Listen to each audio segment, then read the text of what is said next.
తెలంగాణలో ఎస్సీ వర్గీకరణ అమలుపై కీలక ఆదేశాలు వెలువడనున్నాయి. అంబేద్కర్ జయంతి సందర్భంగా ఎస్సీ వర్గీకరణను అమలు చేయనుంది తెలంగాణ ప్రభుత్వం. దీనికి సంబంధించి జీవోను వెలువరించనుంది. ఈ జీవో తొలి కాపీని cabinet sub committee CM Revanth రెడ్డికి అందజేయనుంది.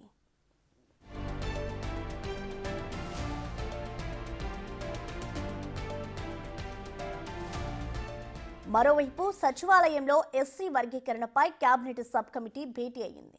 మంత్రి ఉత్తమ్ కుమార్ రెడ్డి అధ్యక్షతన సబ్ కమిటీ భేటీ అయింది. ఈ సమావేశంలో సబ్ కమిటీ వైస్ చైర్మన్ మంత్రి దామోదర్ రాజనరసింహ, సభ్యులు మంత్రులు సీతక్క, పొన్నం ప్రభాకర్, ఏకసభ్య కమిషన్ చైర్మన్ సమీమ్ అఖ్తర్, సంక్షేమ శాఖ ముఖ్య కార్యదర్శి శ్రీధర్ పాల్గొన్నారు. ఇవాళ ఉదయం 11 గంటలకు మరోసారి భేటీ కానుంది సబ్ కమిటీ.